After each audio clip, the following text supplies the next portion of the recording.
우리 2016년에 상영된 우리 다큐멘터리 영화 마리안느와 마가렛이라고 하는 그런 영화가 있습니다. 소록도에서 자원봉사자로 40년 동안 우리 한센병 환자들을 섬기면서 우리 헌신적으로 봉사하고 섬겼던 이 마리안느와 마가렛 두 간호사를 주인공으로 다룬 그런 다큐멘터리 영화입니다. 그들은 오스트리아 캐톨릭 그 수도원에 속해 있는 그런 사람입니다. 1962년과 1966년 처음으로 소록도에 그들의 발을 디뎠습니다. 그리고 간호사로서 소록도에 있는 그 한센병 환자들을 돌보면서 구호 활동에 매진을 했습니다. 그들이 처음 올 때는 개학 기간이 있었습니다. 그 공식적인 개학 기간이 지났음에도 불구하고 계속해서 자원봉사자로 남아있으면서 약 한 반세기 39년, 43년이라고 하는 이 기간 동안에 조건 없는 사랑으로 한센병 환자, 나병 환자들을 돌보면서 그들의 자녀들을 돌보는, 그들의 자녀들을 사랑으로 보살핀 예수님의 사랑을 실천한 그런 사람들입니다. 여러분, 소록도는 전라남도 고흥이라고 하는 곳에 위치하고 있습니다. 소록도라고 하는 이런 말은 그 섬의 모양이 작은 그런 사슴과 같다. 그래서 작을 사슴, 소록도입니다. 이 소록도는 일제강점기에 우리 한센병 환자들을 강제로 격리하면서 수용했던 그런 수용소가 있는 장소입니다. 그곳에 수용된 그런 사람들에게는 이 한센병이라고 하는, 나병이라고 하는 것 때문에 그들에게는 인권이라고 하는 것이 없었습니다. 강제 노동뿐만이 아니라 감금을 당하든지 폭행을 당하든지 심지어는 살인, 이런 일들이 비일비재했습니다. 끔찍한 일이 발생을 해도 외부에게 알려지지 않는 절망과 죽음의 장소가 바로 이 소록도라고 하는 곳이었습니다. 해방이 된 이후에도 그 상황들, 그 환경들은 결코 나아지지 않았습니다. 1945년에 최악의 살인 사건이 발생을 하게 됩니다. 소리가 잘 안 들려요. 네, 볼륨이 좀 약해서 그런 것 같은데. 마이크를 좀 줄래요? 그럼 좀. 네, 마이크 드리겠습니다.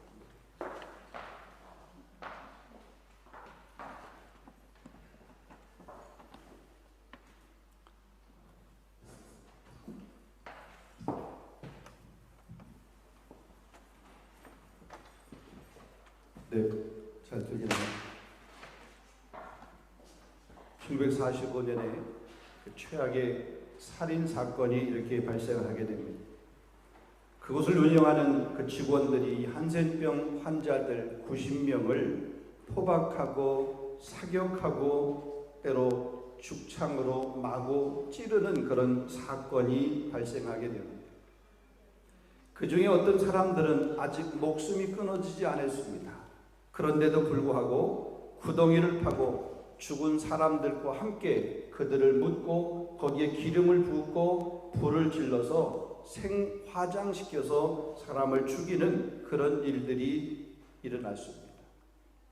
자, 이렇게 어둠과 죽음으로 점철되어 있던 이 소록도에 이 마리안느와 마가렛과 같은 그리스도의 복음을 가진 천사들이 들어오기를 시작했습니다. 그들이 복음을 들고 왔습니다. 교회가 세워지게 되었습니다. 어둠의 땅이었던 이 소록도에 빛이 비치기 시작을 했습니다. 원망과 저주의 삶을 살고 있었던 이 한센병 환자들이 그들의 눈망울이 선하고 아름다운 눈망울로 그렇게 바뀌게 되었습니다. 그들은 여전히 한센병 환자였습니다. 그들이 머물고 있는 곳은 여전히 소록도였습니다. 그러나 그 이전과 그 이후에 그들의 삶은 달랐던 모습을 보게 됩니다. 변화했던 모습을 보게 됩니다.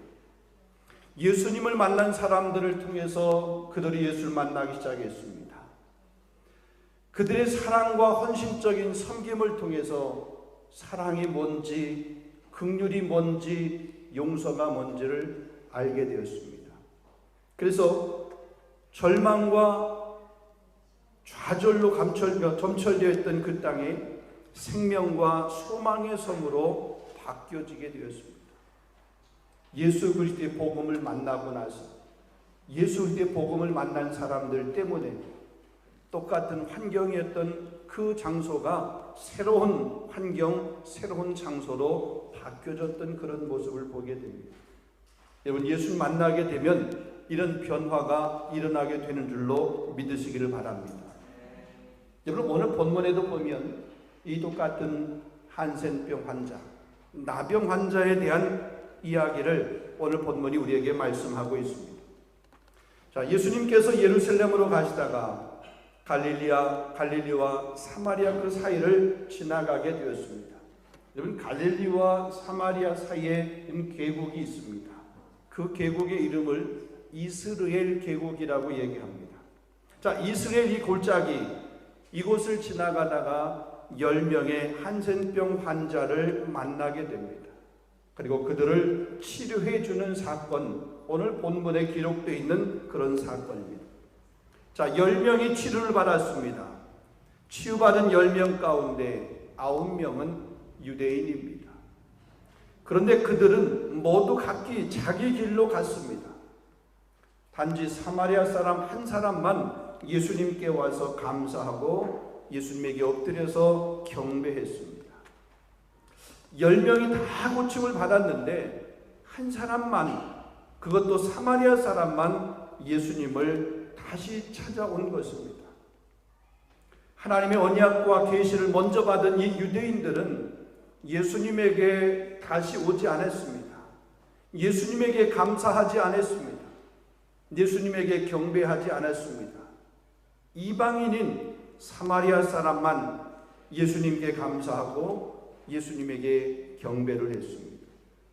육신적으로 혈통적으로 선민이라고 주장하는 유대인들은 감사하거나 경배하지 않았습니다. 그들은 어쩌면 그와 같은 일들, 자신에게 일어난 그 일이 당연한 것처럼 생각했습니다.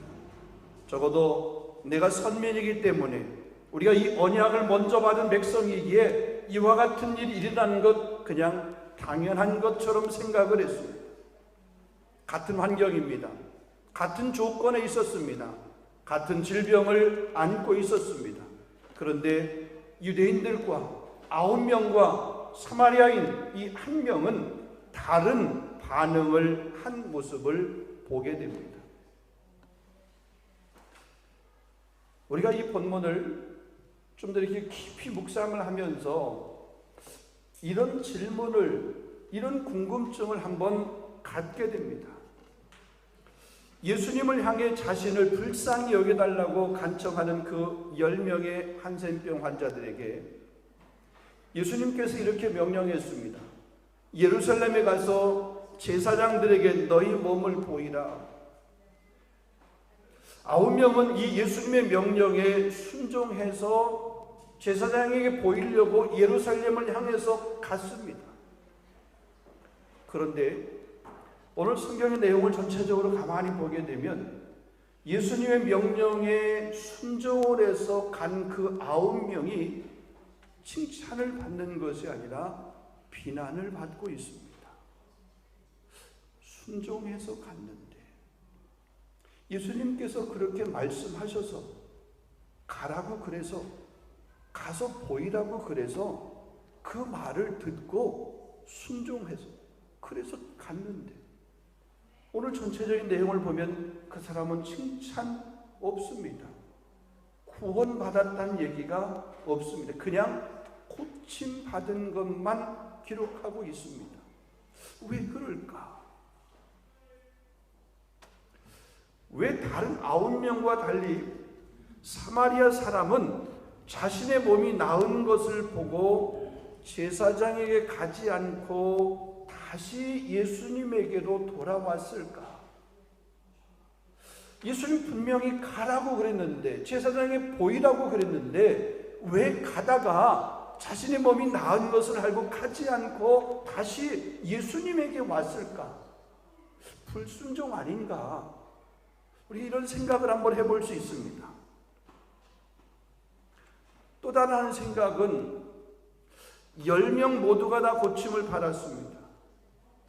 근데 왜 그 중에 한 사람, 사마리아 사람에게만 예수님께서 네 믿음이 너를 구원하였느니라, 그 한 사람에게만 구원을 선포하셨습니까? 다른 사람은 구원받지 못한 것입니까? 고침을 받은 것과 구원받은 것은 어떤 관계가 있는가? 우리가 이런 질문을, 이런 생각을 한번 해볼 수가 있습니다. 이런 마태복음 8장이나 마가복음 1장 혹은 누가복음 5장에 보면 예수님께서 그 나병 환자를 고치신 그런 내용들이 기록이 되어 있습니다. 오늘 이 본문에 있는 나병 환자를 치료한 것하고는 또 다른 그런 치유의 사역이었습니다. 그 마태복음 8장 2절로부터 3절에 보게 되면 한 나병 환자가 나하와 절하며 이르되 주여 원하시면 저를 깨끗하게 하실 수 있나이다. 그자 예수님께서 그에게 손을 내밀어 그에게 대며 이르시되 내가 원하노니 깨끗함을 받으라 하시니 즉시 그의 나병이 깨끗하여진지라. 자, 예수님께서 그 나병 환자를 치료하셨습니다. 즉시 깨끗함을 얻었습니다. 그를 향해서 명령을 한 거죠. 그냥 명령만 한 것이 아니라 손을 내밀었습니다. 그리고 그에게 대했습니다. 그 나병 환자를 만진 거예요. 그냥 요즘으로 쉽게 얘기하면 안수한 겁니다. 그랬더니 즉시 나음을 입었다 그랬습니다. 자, 그런데 오늘 본문을 보게 되면 예수님이 즉시 치유해 주신 것이 아닙니다. 예수님께서 하시는 말씀에 순종하여서 제사장들의 가다가 보니까 자신들의 그 몸이, 그 나병이 나은 겁니다.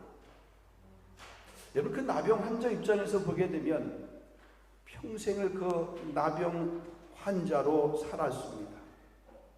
그러다가 고침을 받았습니다. 나음을 입었습니다. 얼마나 기뻤겠습니까? 아무런 소망도 없이 살아가던 이들에게, 때로는 절망과 좌절 가운데 살아가던 이들에게, 어쩌면 그들이 평생 나병이라고 하는, 이 한센병이라고 하는 그 무거운 짐을 지고 살아가던 이들에게 그 무거운 짐들이 벗겨지고 절망과 좌절의 시간이 끝나고 이제 새로운 삶을 살 수 있게 되었으니 얼마나 기뻤겠습니까? 그 기쁨을 한시라도 빨리 보장받고 내가 정말 그 나병에서 나았다라고 하는 것을 인정받기 위해서 제사장들에게 정말 우사인 볼트와 같이 그렇게 빨리 달려갔습니다. 아니, 그렇게 달려갔을 것입니다. 자신들의 그 나병이 나은 것을 빨리 확인받고 싶었습니다. 사랑하는 가족들로부터 이렇게 벗어나서, 가족들로부터 이렇게 좀 떨어져서 나병 환자끼리 모여 사는 그 삶 때문에 가족에 대한 그리움이 있어서 빨리 나은 것을 확인받고 사랑하는 가족들에게 돌아가고 싶은 마음이 그대 마음 가운데 컸을 것입니다. 여러분, 9명만 그랬겠습니까? 사마리아 사람도 역시 마찬가지였을 것입니다. 똑같은 환경입니다. 똑같은 상황입니다. 똑같은 마음입니다. 사마리아 사람에게 가족이 없었겠습니까? 사마리아 사람인들 자신의 그 나음을 인정받고 그걸 확인받고 싶은 마음이 왜 없었겠습니까?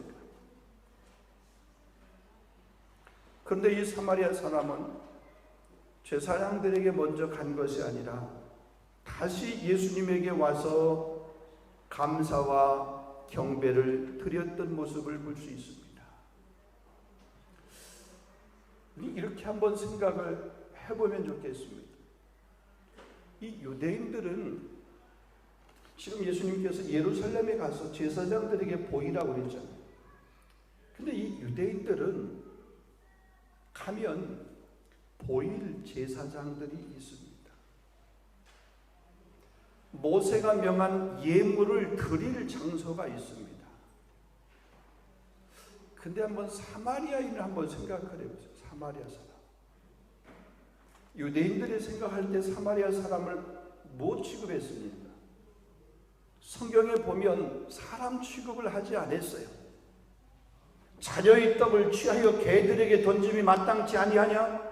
아니하다라 개 취급을 받는 그런 모습이었습니다. 생각을 해보면 그러면 이 사마리아 사람은 가서 보일 제사장이 있을까? 이 사마리아 사람은 모세의 율법에 명한 대로 예물을 드릴, 제물을 드릴 성소가 있을까?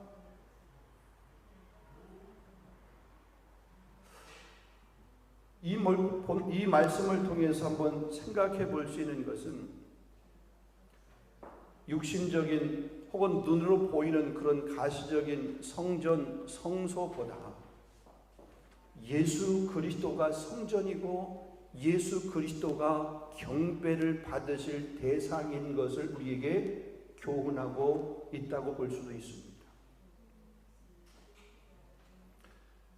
말씀을 통해서 깨닫게 되는 것, 육신적인 병이 치유되고 혹은 그것을 확인받는 것도 중요하지만 그 일을 이루신 예수님께 감사하면서 믿음의 고백을 드리는 것이 더 중요하다라고 하는 것을 우리에게 가르쳐주고 있다는 것입니다.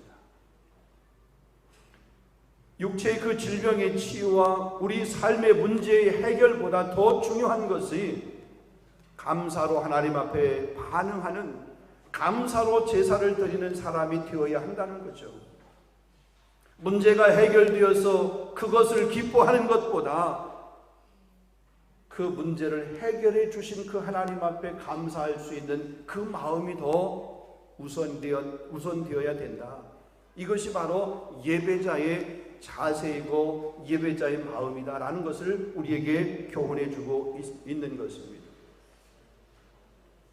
시편 50편 23절 말씀이 이렇게 말합니다. 감사로 제사를 드린 자가 하나님을 영화롭게 하나니 그 행위를 옳게 하는 자에게 하나님의 구원을 보이시리라.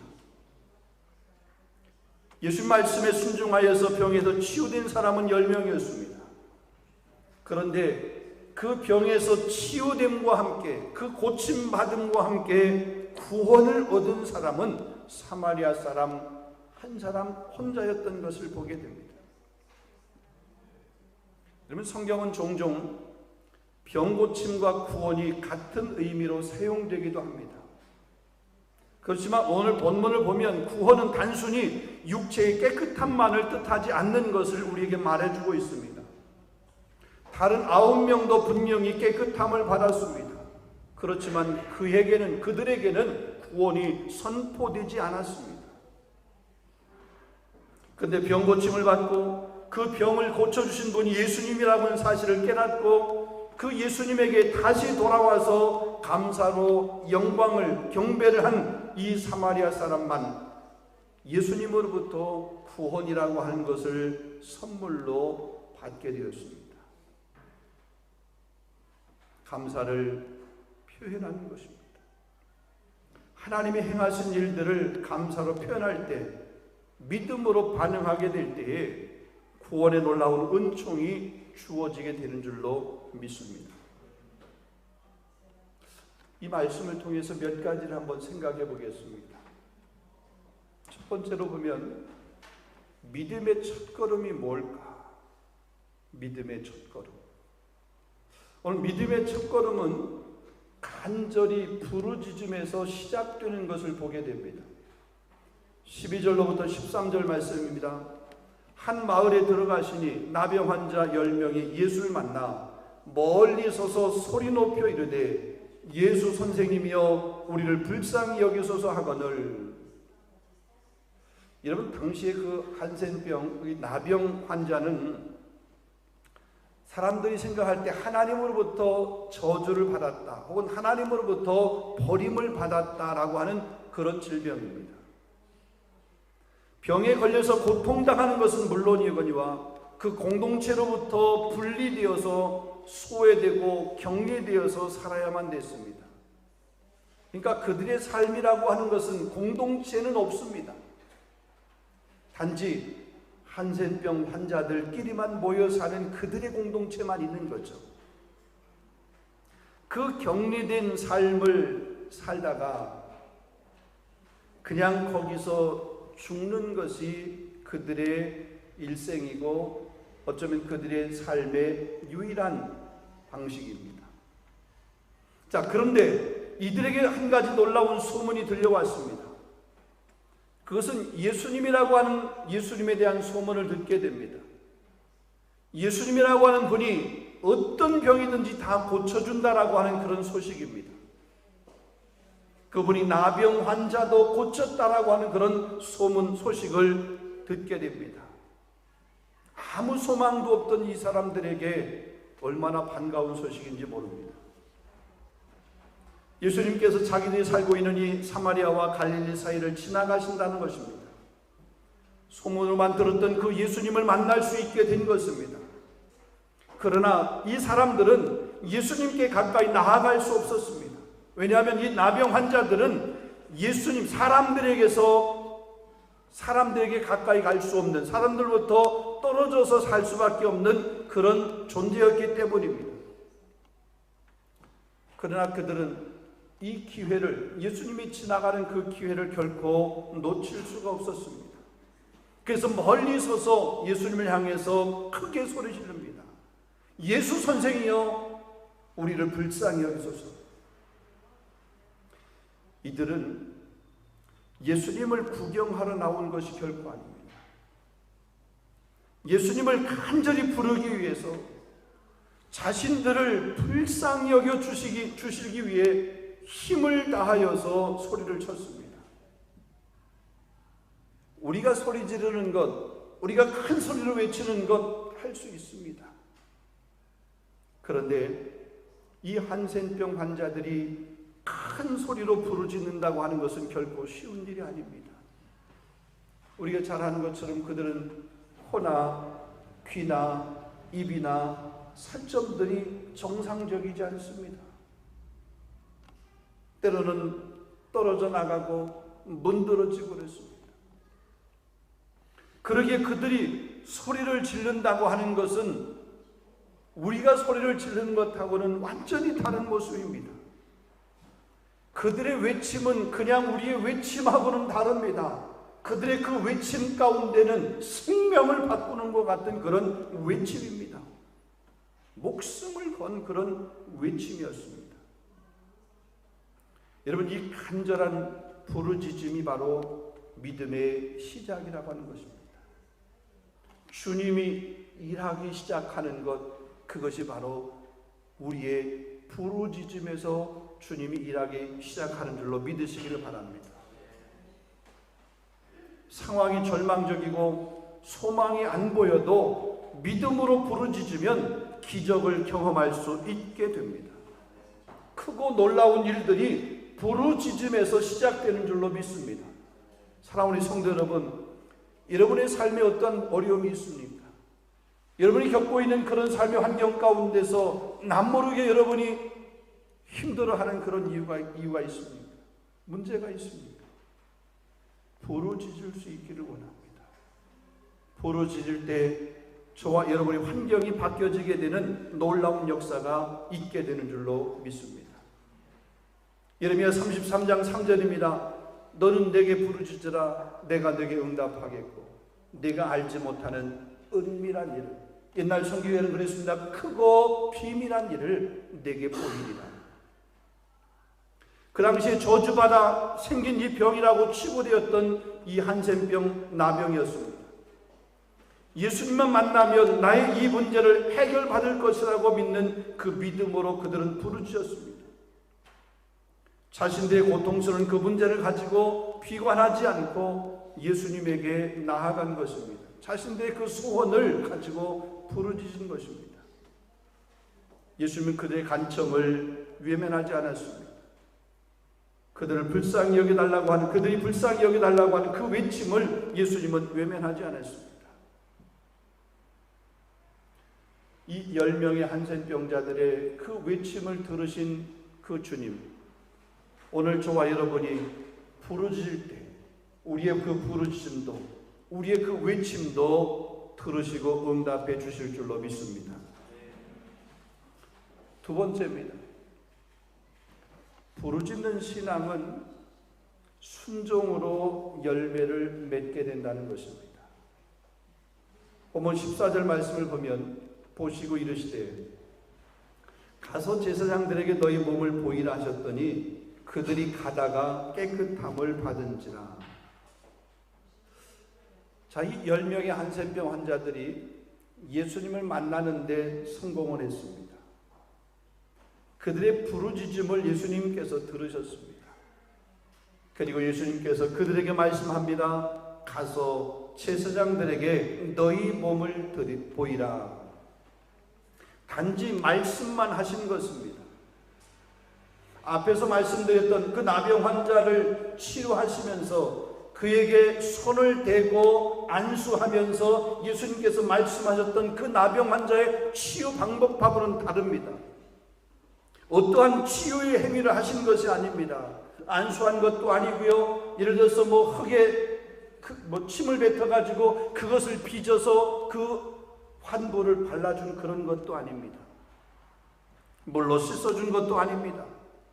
간절히 그들을 위해서 기도해 준 것도 아닙니다. 치료를 위해서 어떤 행동을 한 것, 어떤 조치를 취한 것 아닙니다. 그냥 제사장들에게 가서 너희 몸을 보이라. 아무런 변화가 없는데 제사장들에게 가서 보이라고 이렇게 말씀한 겁니다.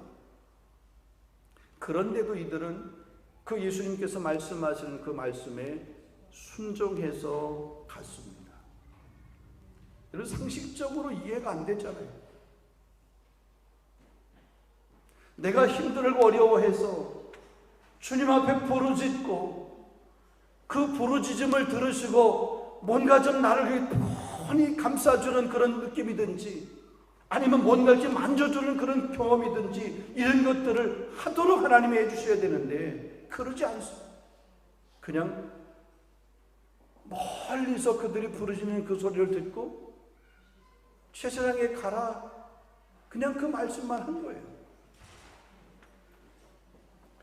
뭐라도 해야 되는데 곧장 말만 하고 만 것입니다. 근데 놀라운 것은 그 말씀을 듣고 그들이 갔다는 것입니다. 그 말씀을 듣고 그냥 갔다 순종한 거예요. 여러분 같으면 그렇게 하실 수 있겠어요?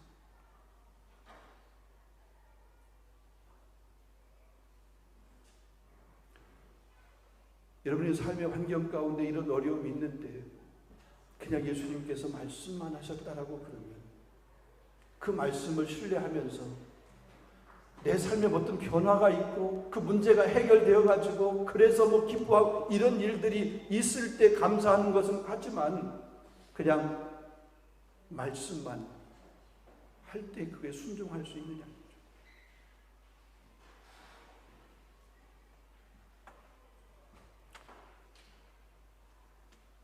그들이 그냥 말씀만 듣고 순종하여 가다가 상식 밖의 기적을 체험하게 되었습니다. 몸에 아무런 변화도 없이 말씀을 듣고 그 말씀에 순종하여 행동으로 옮겼는데 그 옮긴 행동 중에 치유의 역사가 일어나게 된 것입니다.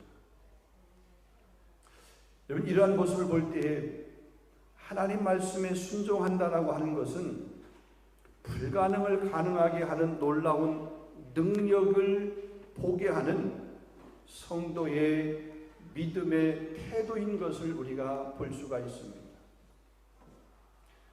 내 지금 환경에 지금 내 삶에 어떤 변화가 일어나지 아니해도 그 말씀을 붙들고 말씀을 신뢰하며 그 말씀에 순종하여 계속해서 나아가는 삶, 이 삶이 부르짖는 자에게 순종의 열매로 맺게 하는 비결이라고 하는 사실입니다.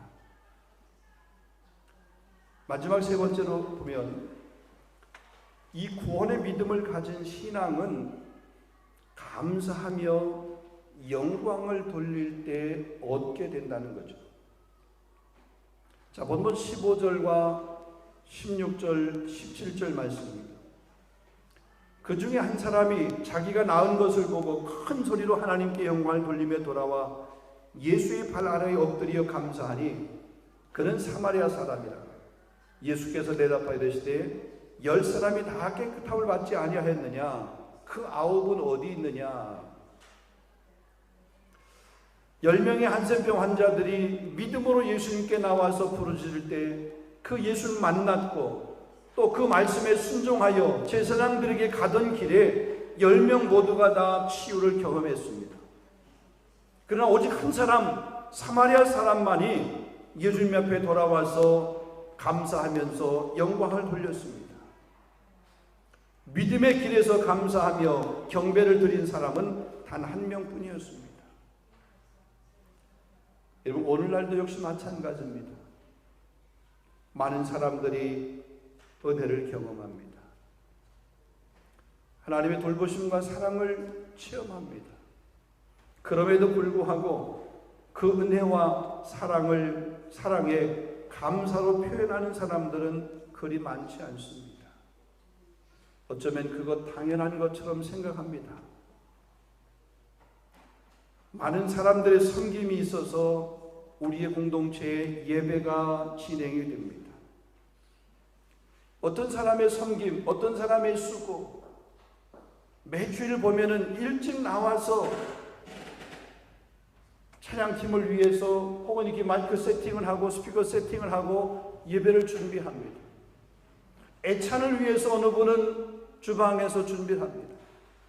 우리의 자녀 어린 생명들의 예배를 위해서 주일학교 우리 옆에 쌀들피기 위해서 예배를 준비합니다. 중고등부 우리 자녀들의 예배를 위해서 2층에서 예배를 준비합니다. 누군가의 수고, 누군가의 헌신, 누군가의 희생, 누군가의 시간의 드림, 누군가의 몸의 헌신에 의해서 우리의 예배가 준비되어지고 예배가 드려지는 거예요. 당연한 것 아닙니다. 누군가의 헌신이 있기 때문에 가능한 거예요.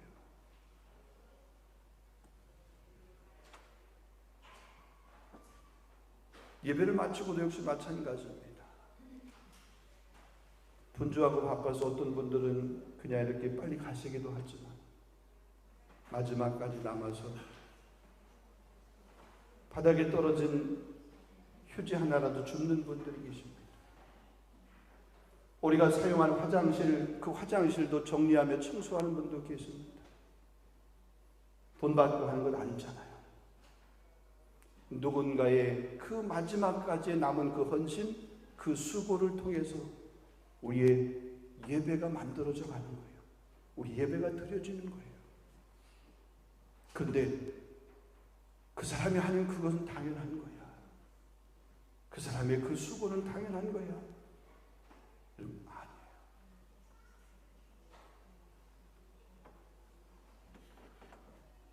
오늘 예수님께서 묻습니다. 그 9은 어디 있느냐? 이 이방인 외에는 하나님께 영광을 돌리러 온 자가 없느냐? 이 말은 10명이 모두 다 똑같이 하나님의 자비로 치유의 은혜를 경험했는데 왜 한 사람만 하나님께 영광을 돌리며 감사를 표현하느냐라고 하는 그 예수님의 그 안타까운 마음을 여기에서 우리가 읽을 수가 있습니다. 내 너를 위해, 우리 찬송가 311장에 보면 그런 찬양이 있습니다. 내 너를 위하여 몸버려 피 흘려 내 죄를 속죄해 주었건만 너 날 위해 무엇을 주려 하느냐? 너를 위해 몸을 주었건만 무엇을 주려 하느냐? 내 몸을 희생했건만 너 무엇 주려 하느냐?